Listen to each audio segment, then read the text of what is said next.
Okey, ikan 4.1 Kaedah penghantaran ikan untuk diagnosa. Penyampilan populasi ikan yang sakit dengan betul adalah penting dalam diagnostik penyakit ikan. Pemilihan dan pembungkusan sampel memainkan peranan yang penting dalam menilai masalah penyakit. Ini penting untuk memastikan sampel yang dihantar ke makmal adalah dalam keadaan elok dan segar. Pembungkusan yang tidak sesuai akan menyebabkan kesilapan mengenal pasti penyebab penyakit yang sebenar. 4.11 Penghantaran sampel ikan mati. Sekiranya ikan hidup tidak dapat dihantar atau ikan berukuran melebihi 25.4 cm, maka ikan mati atau telah dimatikan perlu dihantar segera. Jika berat ikan melebihi 500 gram, ikan perlu diletakkan di dalam beg plastik berasingan. Manakala untuk ikan yang kurang daripada 500 gram, setiap beg dihadkan maksimum untuk 3 ekor ikan. Beg perlu diikat ketat dan dilabelkan dengan pelekat kalis air. Kemudian ia diletakkan di dalam bekas styrofoam yang telah diisi dengan ais hancur. Bekas harus ditutup rapat. Sampel perlu sampai ke makmal di antara 12 hingga 24 jam. 4.12 Penghantaran sampel ikan hidup. Ikan dipilih berdasarkan tanda-tanda klinikal.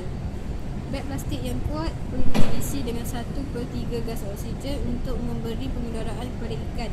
Ikan kecil mampu hidup sehingga 48 jam dalam air yang sejuk dan oksigen yang mencukupi serta jisim atau isi padu air yang tepat. Misalnya 10 hingga 12 ekor ikan atau 5 ekor anak ikan per liter air. Selepas diikat ketat, beg plastik tambahan diperlukan untuk menjadi pelapis. Label dilekatkan menggunakan pelekat kalis air. Beg plastik kemudiannya disusun di dalam kotak yang diletakkan ais hancur. Bekas tersebut ditutup ketat. Sampel perlu sampai ke makmal di antara 12 hingga 24 jam. Anestesia. Kesakitan adalah subjektif pada ikan jika dibandingkan dengan manusia. Terdapat 3 peringkat kesakitan pada ikan, iaitu ketidakselesaan, stres dan kesakitan. Ketidakselesaan dikategorikan sebagai tanda-tanda negatif seperti keadaan teruk, kurang cergas dan hilang selera.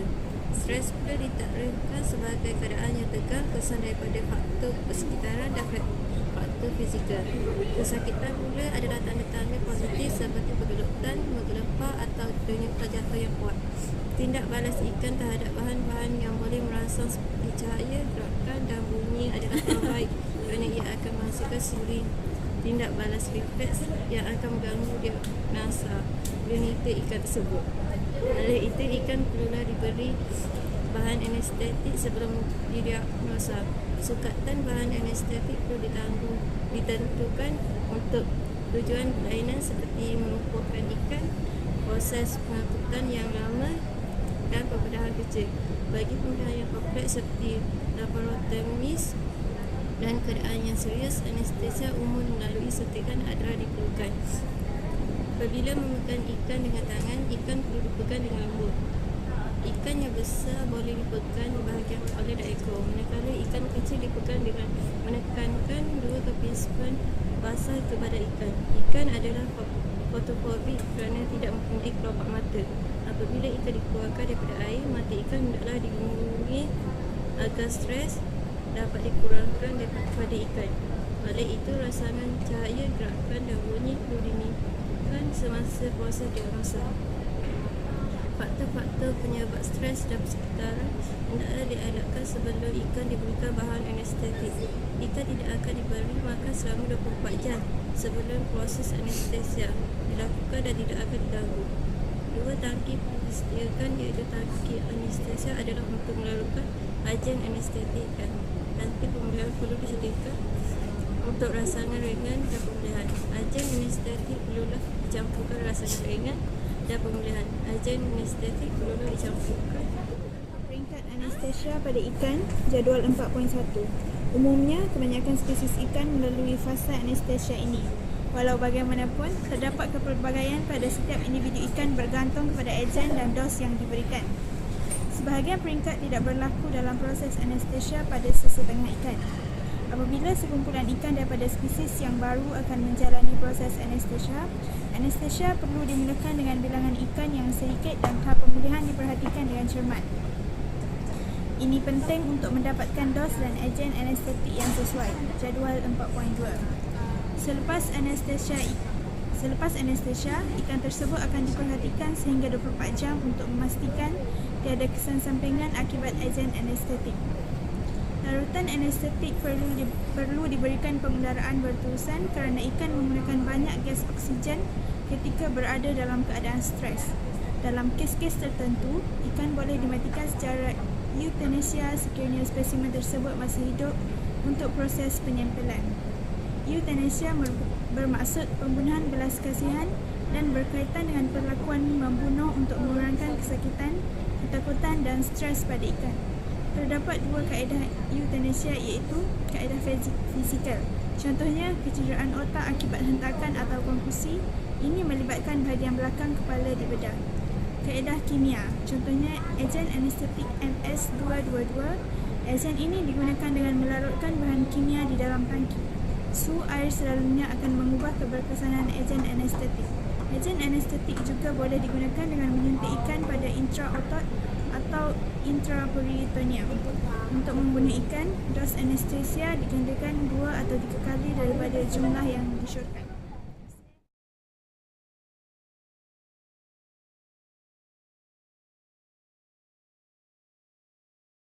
Rawatan. Jangkitan penyakit merupakan salah satu faktor penting yang menghalang peternak mendapat hasil keuntungan yang maksimum melalui penghasilan ikan yang tinggi di bawah sistem kultur intensif.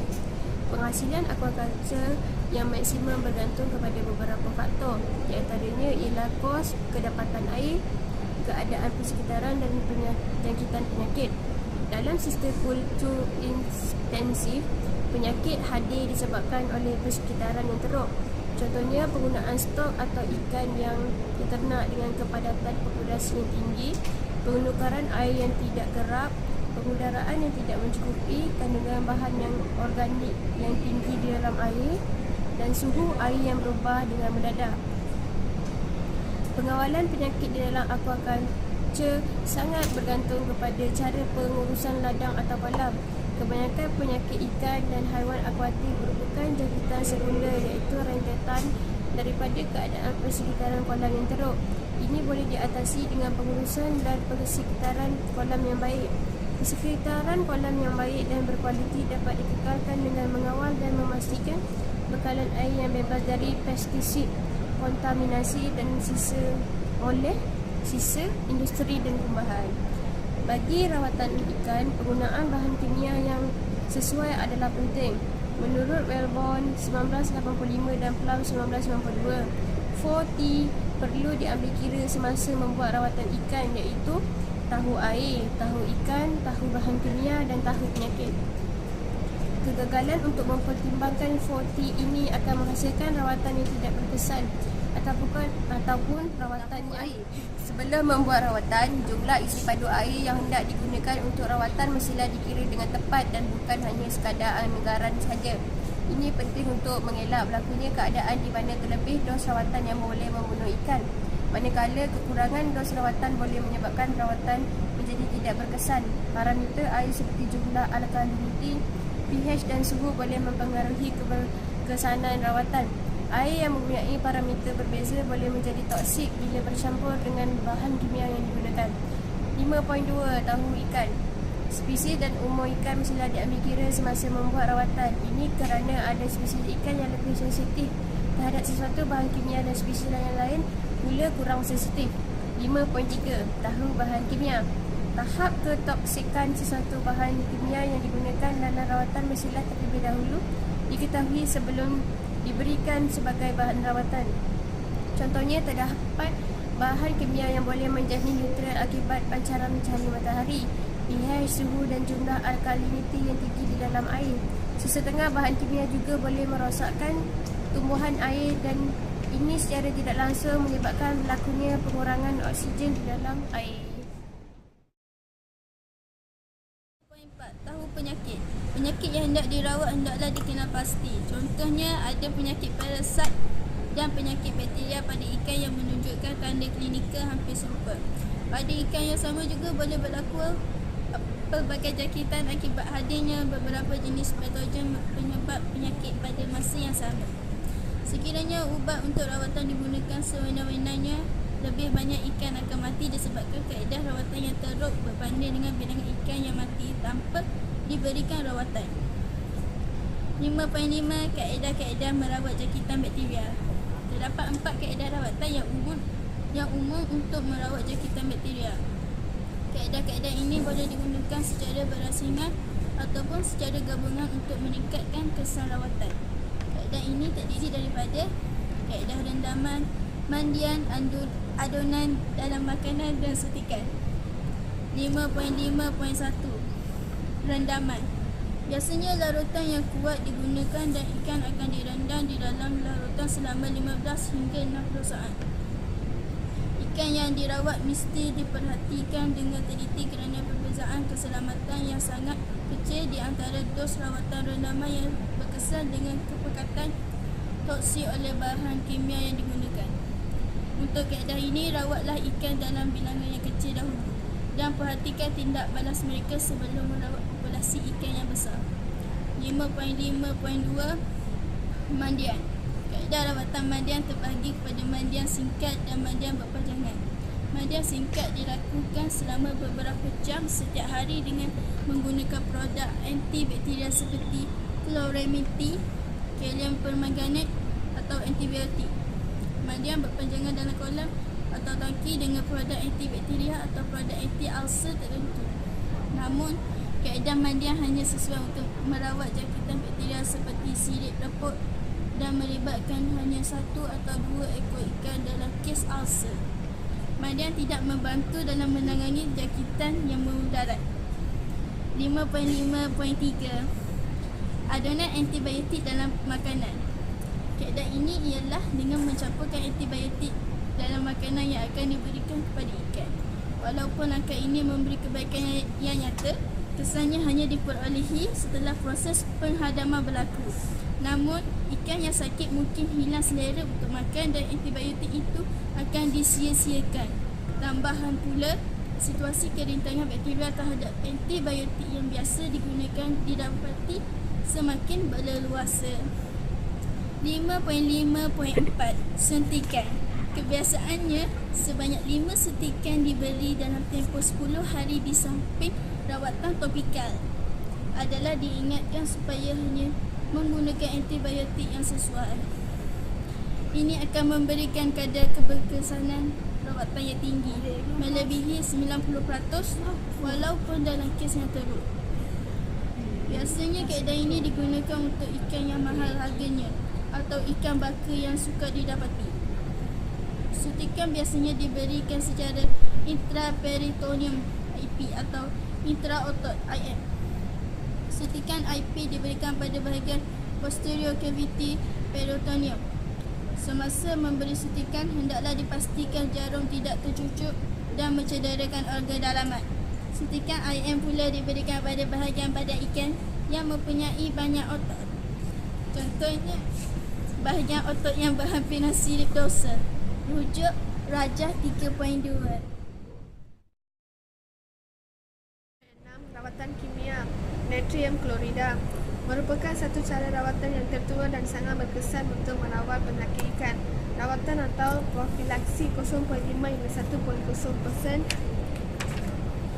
untuk jangka masa yang indefinite atau 30 untuk 30 minit.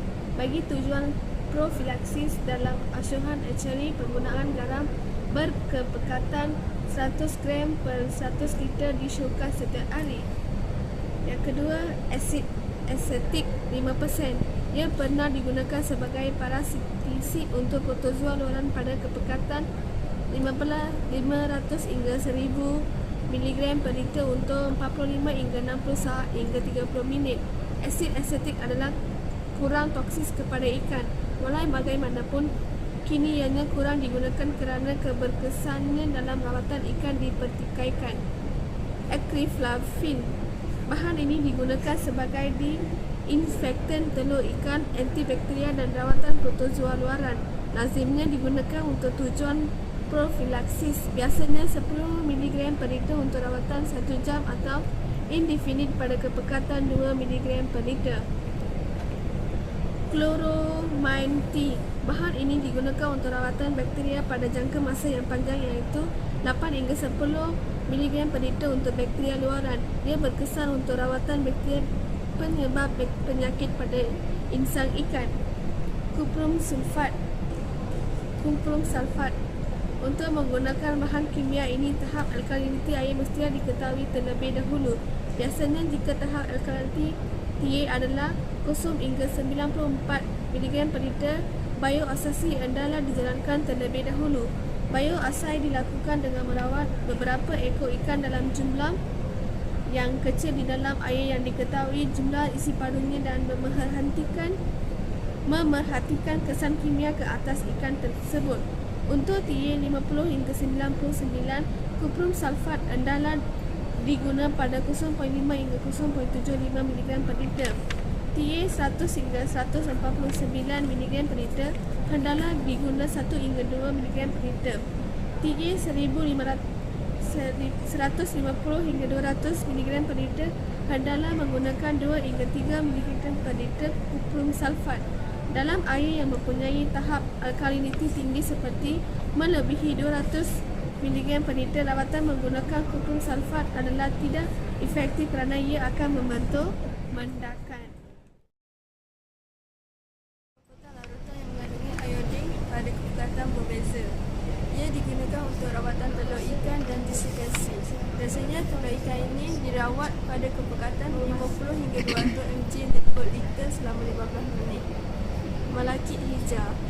Penggunaan malakit hijau dilarang di Amerika Syarikat kerana ia berpotensi menjadi tetratogenik dan toksik. Biasanya ia digunakan untuk rawatan fungus dan ektoparasit ikan. Bagi ikan yang lebih tua daripada peringkat larva, rendaman malakit hijau dengan kepekatan sepanjang 0.5 hingga 1.0 mg per liter ppm selama 3 hingga 4 jam disyorkan untuk mengawal jangkitan protozoa. Sebagai rawatan berjadual, malakit hijau pada berkepekatan 0 hingga 0.05 hingga 0.1 mg per liter ppm berkesan dalam menangani jangkitan yang disebabkan oleh Saprolegnia spesies. Kalium permanganat merupakan ejen peoksidasi yang kuat. Ianya sangat berguna untuk jangkitan penyakit kolumnaris. Ia digunakan di tangki pada 5 hingga 10 mg per liter selama 1 jam, tetapi ikan hendaklah diperhatikan dengan rapi kerana ia boleh menyebabkan kelukaan pada insang ikan.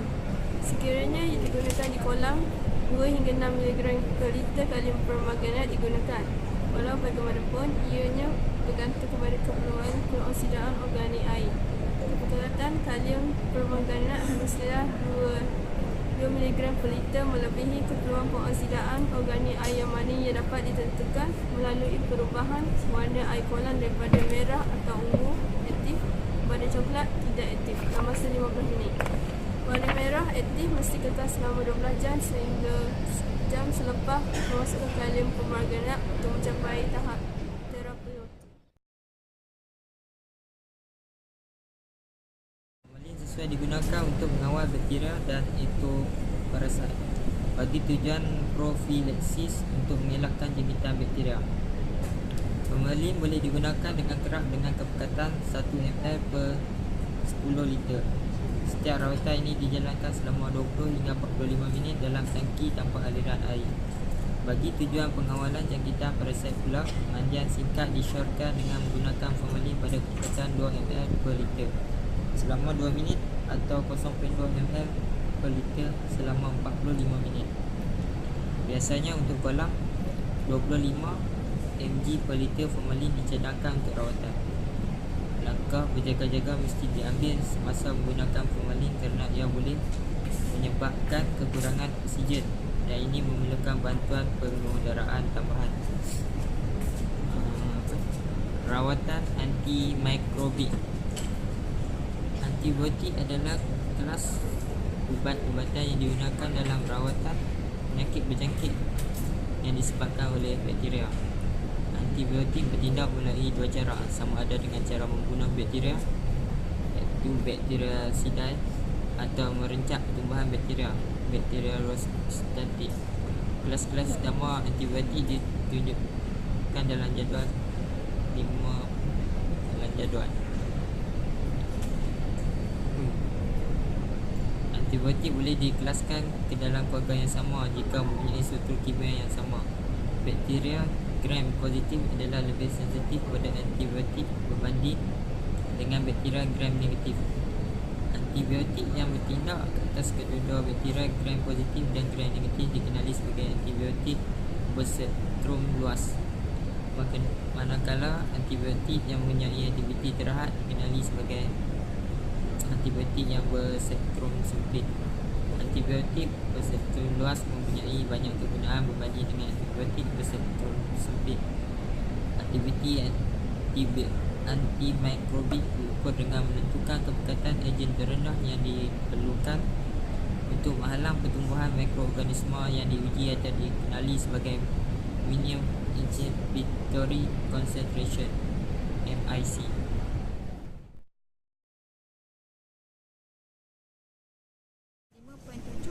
Jenis-jenis antimikrobik dalam rawatan ikan. Rawatan bagi cakitan yang berpunca daripada bakteria gram negatif boleh merujuk kepada jadual 5.3. Manakala rawatan bagi cakitan yang berpunca daripada bakteria taharutuk asid dan gram positif boleh rujuk kepada jadual 5.4. Namun bukan semua ejen antimikrobia boleh digunakan sewenang-wenangnya. Penggunaan sesetengah ejen antimikrobia adalah tertakluk kepada peraturan yang ditetapkan dalam jadual 55 dan jadual 56. 1. Okitetrasiliner juga dikenali sebagai tetralisin. Antibiotik digunakan dengan meluas sebagai ejen antimikrobia dalam makanan ikan. Ia selamat digunakan kerana mempunyai 21 hari tempoh penarikan withdrawal period selepas penggunaan terakhir dalam pemakanan ikan. Ia biasanya digunakan untuk merawat penyakit disebabkan oleh Aeromonas, Haemophilus dan Pseudomonas. Ia juga banyak digunakan dalam industri aquaculture untuk merawat penyakit ikan yang disebabkan oleh bakteria. Memandangkan ia telah lama digunakan dengan meluas oleh peternak, banyak bakteria telah mempunyai kerintangan terhadap antibiotik dan menyebabkan ianya kurang berkesan dan dos penggunaannya perlu digandakan. 2. Chloromphenical. Antibiotik ini dihasilkan oleh Saccharomyces. Ia bertindak dengan menghalang sintesi protein dalam bakteria gram positif dan bakteria gram negatif. Ia adalah toksik kepada manusia dan boleh menyebabkan anemia dan kematian jika digunakan pada dos yang tinggi untuk jangka masa yang lama. Walau bagaimanapun, ia selamat digunakan untuk jangka masa yang pendek. Dalam industri aquaculture, penggunaan chloromphenical adalah diharamkan. 3.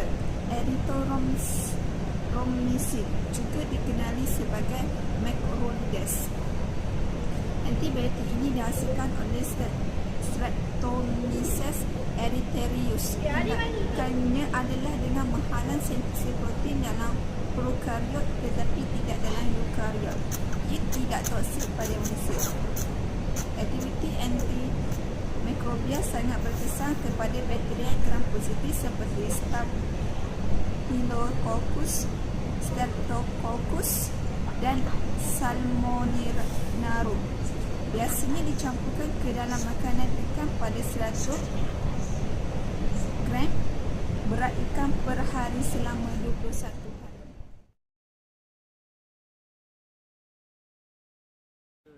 Antibiotik ini tidak selamat digunakan pada manusia kerana ia adalah karsinogenik. Antaranya ialah nitrofurazone dengan furazin, furanes, furazolidum dan furazone. Furanes biasa digunakan untuk merawat ikan hiasan dan didapati mempunyai kadar toksik yang tinggi berbanding dengan antibiotik lain dalam kumpulannya. Pada kepekatan 0.25 hingga 1 mg per liter, Furanes digunakan untuk merawat penyakit columnaris. Romet 30 juga dikenali sebagai RO5. Romet 30 merupakan gabungan sulfadimethoxin dan ormetoprin dalam kadar 5 skala 1. Ia biasanya digunakan untuk merawat penyakit furoncolosis pada salmonid dan septicemia pada ikan keli. Ia dicampurkan dalam makanan 50 mg per kilogram pada selama 5 hari. Sulfur, sulfamerazine, sulfisozole dan sulfadiazine digunakan untuk merawat furonkulosis pada ikan trot pada 200 mg per kilogram ikan sehari selama 14 hari. Campuran sulfur dalam makanan menyebabkan rasa kurang sedap dan ikan selera memakannya. Quinolones merupakan kumpulan baru antimikrobial yang digunakan dalam industri aquaculture. Contohnya oxalic acid dan sulfafloxacin dan amylofloxacin. Oxalic acid digunakan pada 1 mg per liter selama 24 jam untuk merawat penyakit pulmonaris. Isocotinic acid hydrozide juga dikenali sebagai isoniazid. Antibiotik ini digunakan untuk merawat penyakit tuberkulosis yang disebabkan oleh Mycobacterium sp pada ikan. Biasanya ia diberikan secara oral. Penicillin. Antibiotik ini terdiri daripada kumpulan yang besar. Contohnya penicillin G, ampicillin dan methicillin. Ia tidak balas berkesan pada sintesis dinding sel dalam prokarya. Polymyxin. Antibiotik ini dihasilkan oleh Bacillus spp. Ia bertindak ke atas membran sel dan berkesan kepada bakteria gram negatif. Dan last, streptomycin. Antibiotik ini dihasilkan oleh Streptomyces spp. Lebih tidak balas dengan menghalang sintesis protein dengan mengganggu aktiviti ribosom pada prokarya. Ia berkesan untuk merawat penyakit tuberkulosis pada ikan dan biasanya diberi bersama air.